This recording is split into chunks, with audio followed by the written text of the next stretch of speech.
Welcome to All Things Mental, a podcast that honors the messy, beautiful, nonlinear journey of healing.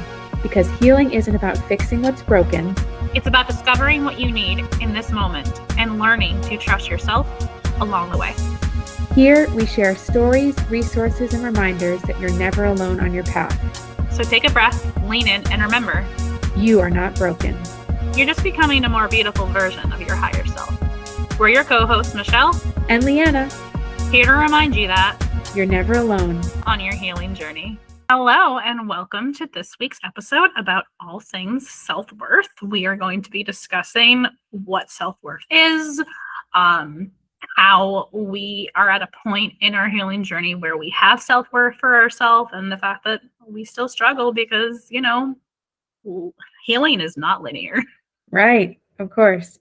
And it's a journey, as we often say, and we will continue to say on this episode. Because this is our podcast that's all about our messy healing journey and everything in between. Exactly. So I did not know what self-worth was until after I began healing. Like, I'm talking after my situationship, after moving out of my parents' house, because I was always told growing up that children need to be seen and not heard. I have also always heard the phrase from, I don't remember who said it. It was either my brother or my dad, but women are meant to be home barefoot and pregnant. And I didn't even know what that meant until I looked it up and I was like, oh, so my only worth is marrying and producing children.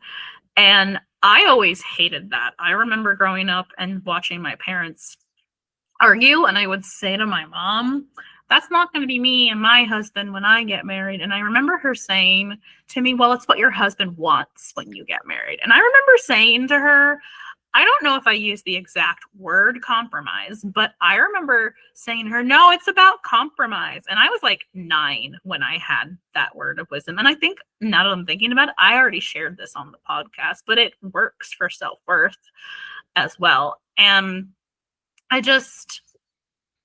it took me a long time to love myself. And through loving myself, I think that's when the self-worth came into play. Yeah, 100%. I totally agree.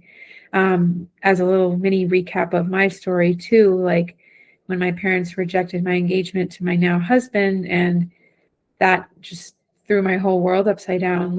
I had to come out from that and rebuild my sense of self, which I was living in their shadow for that whole bit of my life. And then, up until I was, 21 when we got engaged or so. Yeah, I was turning 22. And it was just an earth-shattering moment, to say the least. Yeah. And I've since become a different person. Mm-hmm. in a way where I feel like I've come back home to myself, but also in this deep, accepting, loving way where I now feel like I know who I am. And there's still moments of weakness and moments of doubt, but ultimately the person I am today is who I love to be, and I enjoy this life worth living, and it feels so good. Of course. Yeah, absolutely. That was beautifully said. I remember when I first began this journey, I didn't expect a lot of the things that have come up. We talked about this on previous episodes and we'll continue to talk about it. But for me, I remember not knowing what an inner child was until it was linked to me. And now I work with my inner child all the time. I'm currently doing this 90-day journal entry thing where it's super simple. For 3 or 4 days, it's 3 days, and then on the 4th day you write a letter to your inner child from your wiser adult self, so basically yourself or your higher self. And it's mindfulness. What do you need? And you look at a needs wheel and you pick what you need, and what are you going to do today to provide yourself what you need. And then it's affirmations, I am worthy of unconditional love. I am worthy of being of self, I am worthy of self-worth, like those sorts of things. But I remember literally just the other day, I was annoyed and my husband came home and he goes, "Why are you annoyed?" I'm like, I have to heal something with one of my inner children. And my oldest inner child is 19 because I went through a lot of things when I was 19. I know technically it stops when you're 18, but there's no rule. I have an inner child I feel that is still like me right before I made the decision to leave my situationship. But right now, like my 19-year-old self is like loud and clear and just I'm like, I want to be there for her, and I'm not really sure how to be there for her because she's a young woman who thinks she knows everything, and it's just kind of hard. And I remember my husband saying to me, you're at a point in your life where like like you can be happy. It's okay to be happy. Like your worth is important, and like yes, your past is important, but maybe just letting it go. And he's not necessarily wrong, but I know this has been bothering me for a while with my 19-year-old self. So something that the journal has us do was there was one day where I had to write a conversation between me and my infant self. And I was like, I don't know how the heck I'm going to do this. But I basically just started like writing, and it was my infant self and me just having a conversation. And I wrote for both parts. And it was super powerful. So I want to attempt that with my 19-year-old self, but I'm going to do it a little bit different this time. I want it to be me, my 19-year-old self, and the universe. I want a three-way conversation. I want to include the universe in this because maybe the universe can give my inner child some words of wisdom, because like I'm their wiser parent, and right now they're not going to listen to me. Maybe they'll listen to the universe. I know it sounds silly, but it's a tactic I want to try. No, that's really beautiful and amazing. I'm inspired by your work on yourself, like that it's like something that you often do. Like I don't know that I've really connected with my parts in quite a while. That's how I felt. I haven't reconnected them in a while, like to the point that I was just doing like fun things and things like that. But I was like, I need to go deeper. And I know why I'm not going deeper. I'm scared of something. But Ooh. even if you're scared, do it anyway, because you have so many realizations and so many breakthroughs. Like it's insane. Yeah, you're absolutely right. I I guess we could also define for our listeners what self-worth is. What is self-worth to you? Yeah, to me, it's when we know how to speak up for ourselves, self-validate, and unconditionally love who we are. And those are like the three pillars for me, right? And then from there, it's like we know what we want and need and how to advocate for those needs. We know how to have that deep self-compassion and self-love. And then we just speak to ourselves kindly, you know? And that's like it in simple terms, but I think on a deep scale, it's like you're right, connecting with all the parts that who we are, and really bringing them together and integrating them into our current self, acknowledging that they are there for a purpose and that they've been in our life and that we are combinations of all the parts that come before and building on after.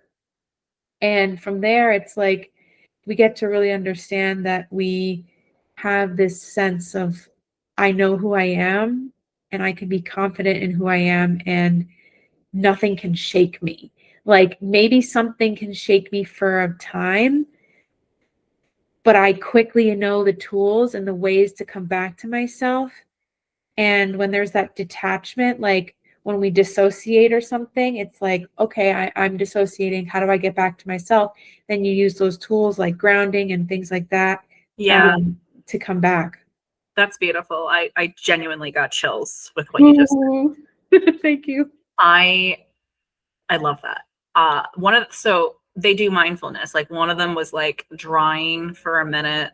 One of them is finding an object and journaling about it as if like I'm seeing it for the first time as a child. But one really stood out to me, which I basically just like looking for things around the room. Like, for instance, I can do it right now really quickly. Cat bed, cup, um, glass of water, desk, my phone, a pair of socks, the couch, a blanket. And just doing that grounds you. There's other tactics you can use. There's one that I cannot stand. It gives me anxiety and it's supposed to calm you down. It's like 5 things you can see, 4 things you can smell, 3 things. No, don't make me think. Yeah. Don't make me think about, no. And I know it's supposed to be things you can in fact see, but I always never liked that one. But if that works for you, do it, because everybody's journey is different. Everybody's story is different. And as far as my definition of self-worth, I think you defined it beautifully. It's knowing your core values. It's accepting you for who you are and not letting other people's actions, other people's words affect you. And some people think that if you have self-worth or if you set boundaries or if you love yourself, that you're selfish. And I remember I used to believe that. I used to think at a time like I don't know if I could ever love myself. And now I'm at a point where I do. Because like if you can love other people unconditionally, you should be able to love yourself unconditionally. And that's where self-worth for me comes from. Yeah, I agree. It's like when we think of gratitude, or when someone asks you, who do you love most in your life? Like, how many people do you list before you List list before you yourself? list yourself. Yeah. It's like, for instance, there's this app I use that like helps me like meet my goals for the day. And it's basically like a, for those of you who are 90s kids or early 2000 kids, it's like a Tamagotchi, but like instead of keeping the Tamagotchi alive, Is it you're the Finch keeping app? yourself alive. Yeah, it's the Finch app. Yeah. Oh, cute. I Yeah. love that. I love the Finch app. But anyways, and one of the things that I have in there is giving yourself grace the way you give your friend grace, and also saying something kind to yourself that a friend would say, because you can give your friend the biggest pep talk on the face of the planet, but like you also know that there's that one friend that gives pep talks but doesn't actually listen to her own pep talks. I used to be that person, I used to be that woman, and now I'm not. Like, I will journal. I've been journaling a whole lot more. I've been journaling my glimmers in the evening, which is essentially like what was magical about my day. And in the morning, I've been doing my journaling with my inner child. I didn't do it this morning because I had a headache and I just was not in the mood, but that's okay. I was giving myself grace. But um, it's just kind of amazing when I think back to when I first started my healing journey to now, the amount of things I give myself grace for and the amount of things that I have healed, that I'm at a point now in my healing journey where I always joke it's like just oiling the car. It's like nitpicking to make sure like the outfit doesn't fall apart, whatever metaphor you want to use. Yeah. Yeah, that's really amazing. I love that so much, because I was reflecting recently too about just how far I've come on this journey of self-worth and self-love and self-healing and spirituality and all the things that we continue to discuss. Um, the core fibers of this podcast, and also just The core about doing. fibers. I love that. But like I was reflecting because I had recently, my one cat had a nail issue where I guess her nail got caught on something, her claw, and it was bleeding, and it was like kind of making a mess like in various parts of the house where she was laying or sitting or doing. And so me and my husband were like, oh my god, like we have to do something. And we called the vet, and we bring her to the vet, and they have to remove the nail, and they like glued it and stuff, and they like took care of it. They gave her some pain medicine and everything, and she's all good now. She was always happy and fine, but in the moment we were like, oh my gosh. But I remember like years ago, like pre-medication Leanna, pre-healing journey Leanna, like I was like in the thick of it. I remember like it wasn't like now where like I could really look back and be like, oh wow. But like in that time, I remember like Wesley, my one cat, like he got his claw stuck in something, and it didn't like break or bleed or anything in the same way, but it was like he just got it caught in our couch. And I remember like hysterically having a crying breakdown, like panic attack, like just like freaking out. And like now that we dealt with this with Buttercup, like she, I love that your cats are named after characters from The Princess Bride. Like yeah. literally, like I'm obsessed. Like I love that movie so much. Like I literally have a group chat in my phone that's called hello, my name is Ingo Montonia. Like that's literally the name of our group chat. It's me, my husband, and one of my husband's best friends. Oh, that's so much fun. Yeah, we love that movie too, and we needed a cute name for Wesley because he's just like a silly, derpy black cat, and Buttercup is like this Princess Tabby who's just curious to see the outside world and look out and look at the birds, and you know, she just loves exploring and whatever. But like, yeah, I mean, this amazing healing journey is so there's so proof in the pudding, just like going through like somewhat of a traumatic experience to then realize, wow, this didn't really shake me in the way that it would have in the past. I know myself and how I would have reacted. And I acknowledge, like in the vet's office, you know, I'm with my husband and we're like, I'm like crying a little bit because, you know, they had to take her in the back and like deal with her claw and stuff. And I'm just like, oh my God, okay, like I'm sad and I'm having an emotion. And I, you know, my husband hugs me and he's like, sit on my lap in the chair in the empty vet office that we're in. And I'm just like, that's okay. Adorable. I love that so much. Yeah, we needed that moment because like I had to acknowledge like my feelings that were coming up, that were scared and afraid of like what was going on. And I was like, did we do anything wrong? And my husband's like, no, she just had an accident and it happens. And, you know, we have the right care, you know, we're doing the right thing. And I was like, yeah. And we do anything for them. Like they're our babies, you know? Yeah, I would do anything for my cat too. What's really funny is like your cats are named after the characters from Princess Bride. Yes. Sally is named after Sally from Nightmare Before Christmas.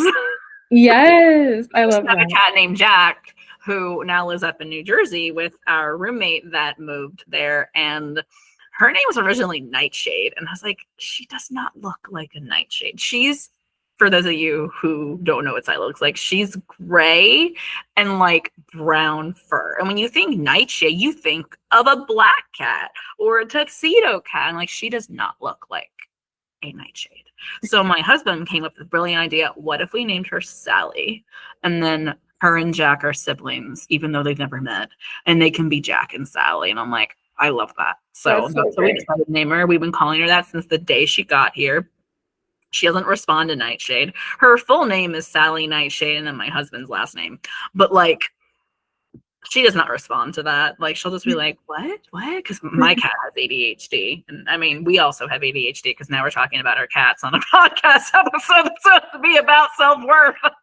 No, but it's all about the journey, you know? Like, exactly. It's just this amazing, like, acknowledgement that, like, yeah, we love our little babies, and like they have been a projection, at least for me. Like I can speak to this experience with like just acknowledging that they're like my heart living outside of my body, and I can only assume that that's what parents feel about their kids and stuff. And like I don't know if we want to talk about this on a different episode or something, but like I don't typically want to have kids. Like that's been I don't really know if I want to have kids or if I don't want to have kids because like I do not see myself as a selfish person. I can be selfish because I'm human and everybody can be selfish. But like the world we live in right now, I don't really know if I want to bring a baby into it. Me and my husband have had this conversation. I'm freaked out that like, well, what if, because like I'm 35. So like what if like, because you know, like I'm at that age where if I don't do it soon, it's not gonna happen. But like we've also had the conversation that there's plenty of children in this world that need love, so like we could always adopt or we could foster. There's a way to like give back. Like I make the joke all the time, when are you and your husband gonna have kids? And I'm like, I mean, I have a whole classroom full of them. Just become an approved volunteer and you can meet them. To which they're like, that's not what I meant at all. I'm like, I know, but that's the truth. I have a whole classroom full of children that I get to give back at the end of the day. Yeah, I mean, that's so good. I love that perspective because I know for me, like it's been a huge journey of self-worth to accept and acknowledge that I likely do not want to have human children. And me and my husband are on the same page about this. We talk about this often. And it's, it's something that we just feel aligned with, which is great.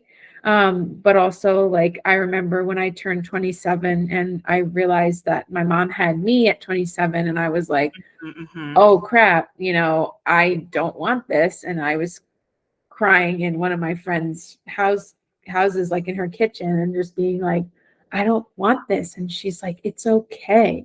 And I'm like, oh my God, okay. Like having that acceptance of yourself, like that unconditional self-acceptance of all the parts and all the things that make you you, like is so powerful and special. So like that's just kind of like my how I weave this back into self-worth in the conversation, just like ultimately acknowledging like various parts of us and how we can just fully, yeah, like we don't have to love every part. We don't have to like hate You don't have to any part. do what society expects you to do. We've Exactly. talked about this before. Like, you don't have to have kids. You don't have to get married and then have kids. Like, I remember, like, you had mentioned something earlier on in this episode about how, like, you felt like you were walking around, like, your parents, like, on eggshells. Like, Mm-hmm. I remember, like, when me and my husband were choosing to get married,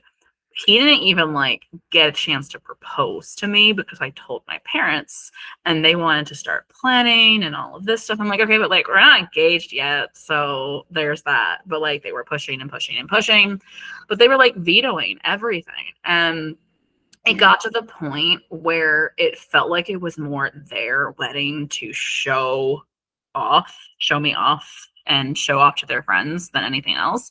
And don't get me wrong, like the money would have been nice and the gifts would have been nice, but like I had to put my foot down to be like, I have a date. We have a date picked out. We picked a date in 2022 because 22 is important to me, and our anniversary actually has two 22s in it. Um, and this last week, since we're recording this, like literally a couple days before Halloween in 2025, me and my husband have been married 3 years as of a week ago. So we've been married for 3 years and a week. Yay! And Congratulations. thank you. And like, I mean, we did it our own way. And I remember my parents saying to me, oh, he tricked you. Oh, he did this. Oh, he did that. And it goes back to what I was saying earlier. No, it was about compromise.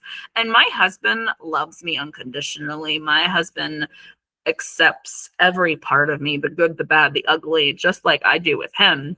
Mm-hmm. And because like that's what you're supposed to do. We were talking about this at work today about how like you need to be with someone that is your friend, your best friend, that is also just happens to also be your lover. And I've always wanted that. And I have that with my husband. Yeah. Oh, that could make me cry right now. That's so Ah, beautiful. Because I feel the same way about my husband. I mean, I know we've gushed about both of our respective husbands, like, and we will continue to do so.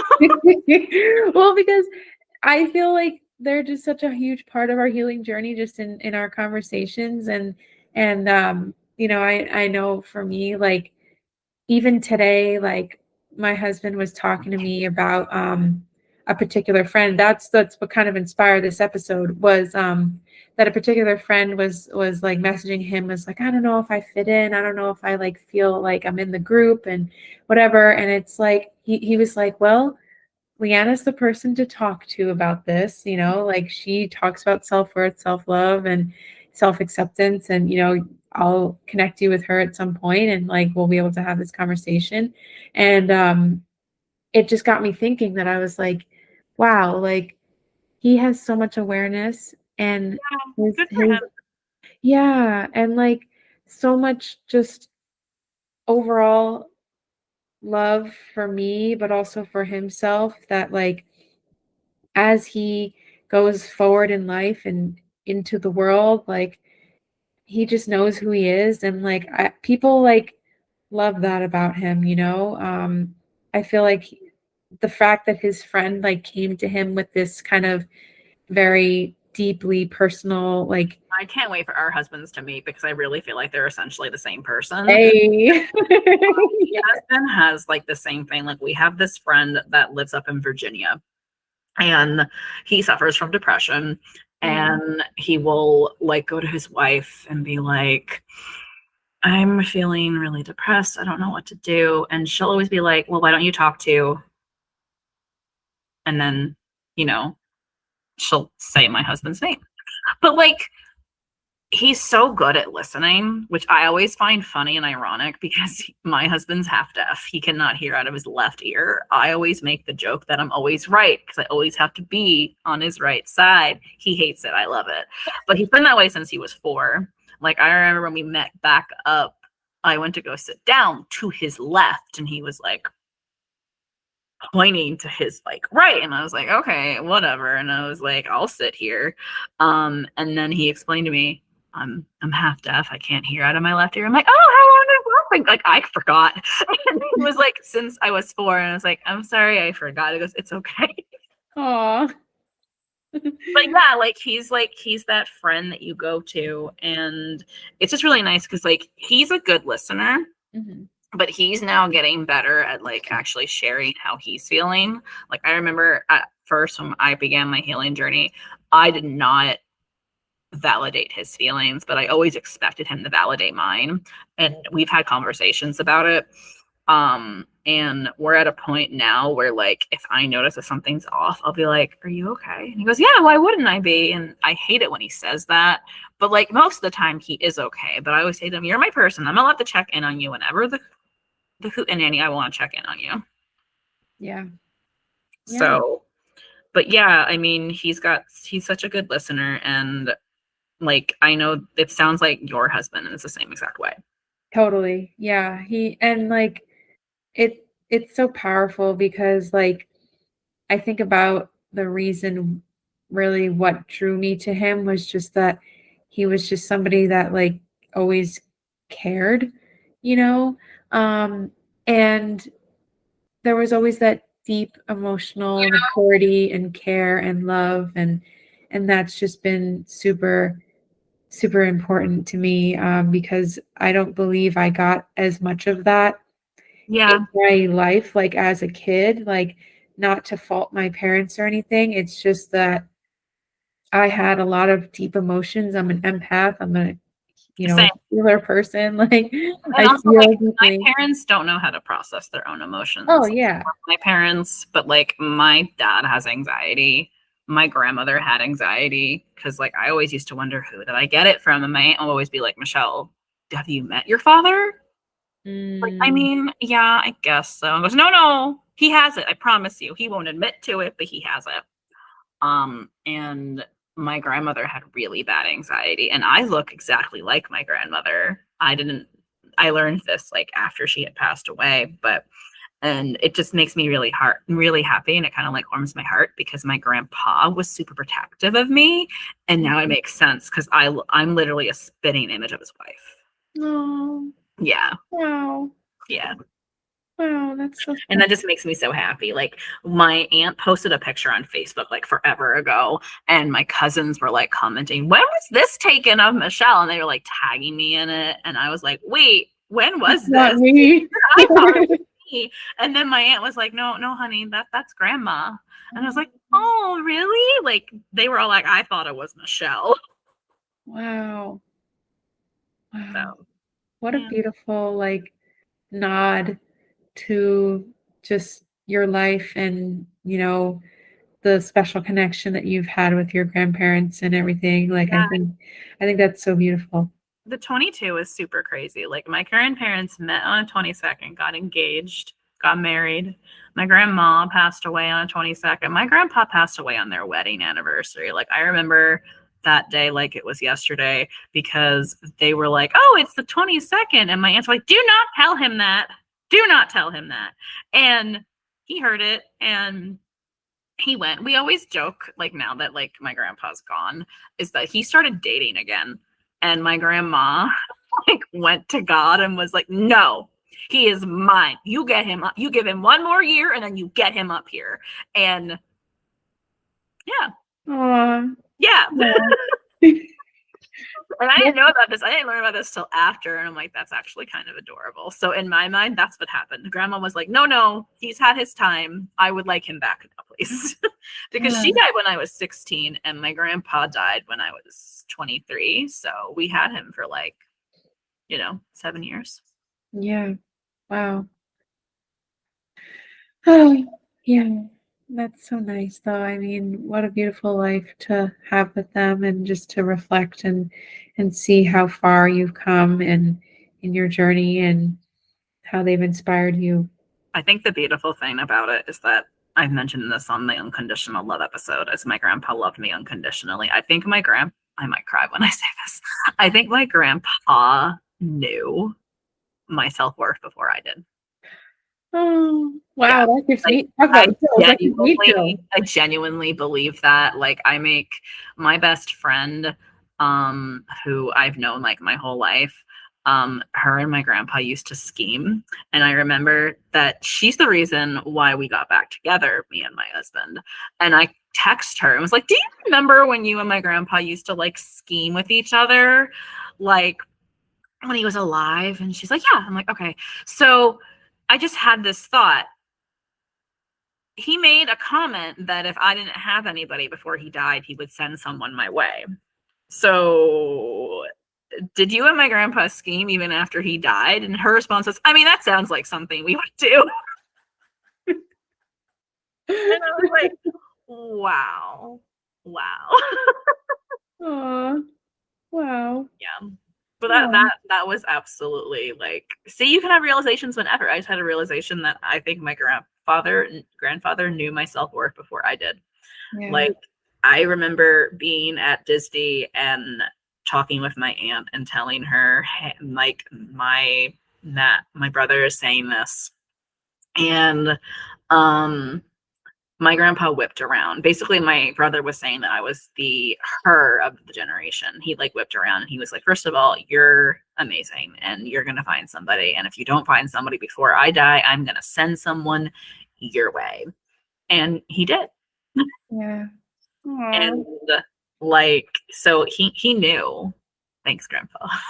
Yay. Oh, that's so beautiful. Oh my gosh. I really love that so much because I think often about like the early days of like when me and my husband got together and like how I would just get lost in his eyes and I'd get like almost like this discomfort of like, oh my God, he really sees me. Yeah. And like I didn't see myself, Mm-hmm. and then eventually over the years, we've been together by the time, our podcast launches, like we'll be together like 11 years and it's literally like it's been the best most up and down years of my Yeah. life, but also like ultimately the most loved I've ever felt. And like I've come home to myself. I've come so far in my journey.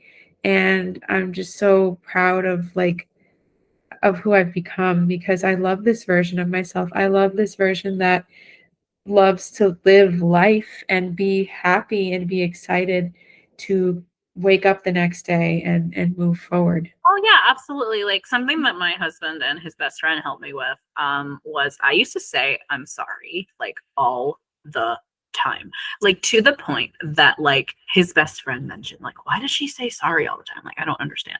And they helped me with it, that anytime I would say I was sorry and I was with them, they treated me like, why are you sorry? Explain to us why you're actually sorry. I don't know, I just am. No, that's not a good enough reason. You have to have a reason as to why you are sorry. And now I don't say it unless like I genuinely need to say it. Like, I'll slip up here and there and be like, oh, I'm so sorry. But like there's other things you can say like besides that. And I can't think of any at the top of my head, but like there's other Well, things you can say besides like when you like feel like the need to apologize, be like, thank you so much for thank you. being so Yes. patient, or I appreciate you, or you know, something along those lines. But like him and his best friend helped me in that department. And as far as like not fitting in with like a group or feeling like you don't fit in with a group, I have a group down here that I feel much more comfortable with like being myself around, but I used to feel that way at first too. And it took a conversation with one of the members of the group to be like, I don't really appreciate the way you treat me in the group chat, or when like we're out and about. And he like went to go like defend himself or something like that. And both my husband and a friend of mine was like, no, you genuinely treat Michelle differently than you treat other people in the group chat. Like Michelle will send something and you like completely ignore it. And then you like change the subject or whatever, like acknowledge it, ha it, whatever. We can now react to messages. Like this is the 21st century. So like now me and that particular friend of my husband's are doing like much better. And we don't butt heads as much. We still do because we're essentially like not the same person, but we're both stubborn. And we'll like he'll say something and I won't agree with him or vice versa. And we'll always turn to my husband like, who do you agree with? Like we won't say that, but like he does this thing and it annoys me and his friend to no end. Like, I agree with both of you. No, you don't. Pick one. You will not offend him. You will not offend me. We are all adults here. And my husband has also gotten better at that. But like that annoys me and his friend to no end. Like I remember a couple months ago after we had that conversation, we had like a blowout or whatever. And like a week or two later, we're at a bar, me, my husband and his friend, and my husband left early. And I'm like, great, awesome, cool. And then he like said to me, can I tell you why I think we butt heads a lot? I'm like, sure. And then he said my husband's name. And I was like, you know what? That's a very solid point. Me and him are fine when my husband's not there. When my husband is introduced into the conversation, though, when he's there, we will sometimes, not anymore, because we come to that like understanding. And I think it's like, okay, let's not give him that opportunity.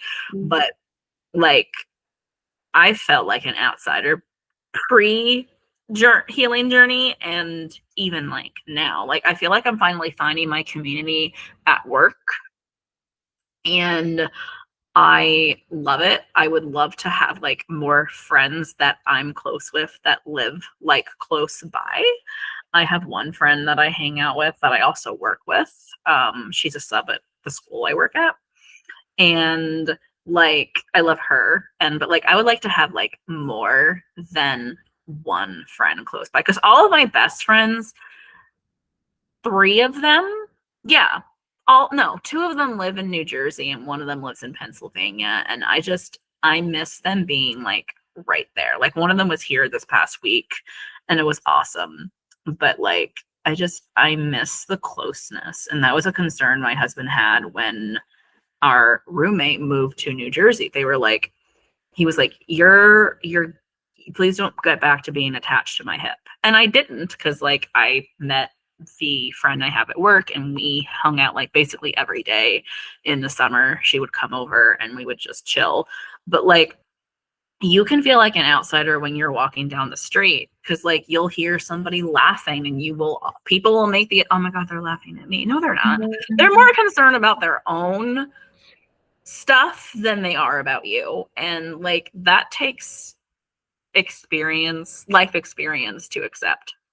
Yeah, no, I totally agree with that. Like that's a huge way to like test your self-worth, is like how much do you center things? I mean, self-worth inherently is about yourself, but like how much do you inherently think that other people, like the world revolves around you in a way, like when in fact you go through life and like, especially with like body image and stuff, like at the beach or whatever, like how much do you go through life and you just acknowledge other people exist, and you don't Yeah, like you're so self-conscious about your own body or your own weight or whatever, and then it's like, but it doesn't really matter, it doesn't really, like no one really like. it doesn't. People on the internet that take the time to comment and be like, "You're fat, you're this, you're that," on like video. I cannot stand people like that. There's this guy I follow on Instagram. I don't remember his name, but he calls out people like that, and like Mm, all they're doing is making themselves better, and all you can do is make fun of them. No, like I love the quote from the live action Cinderella, "Have courage and be kind." I think I've mentioned it before on the podcast, but I really feel like it's have the courage to be kind anyway. That's essentially what it's saying. If someone's being an a-hole, you be a sweetheart. yeah, yeah, no, I totally agree. I mean, it's it's a huge, like in my opinion, like it's a huge act of self-worth to like keep yourself centered and grounded versus letting things shake you enough to like trigger you. Like you can be triggered with something, but like it's how you act or respond versus react.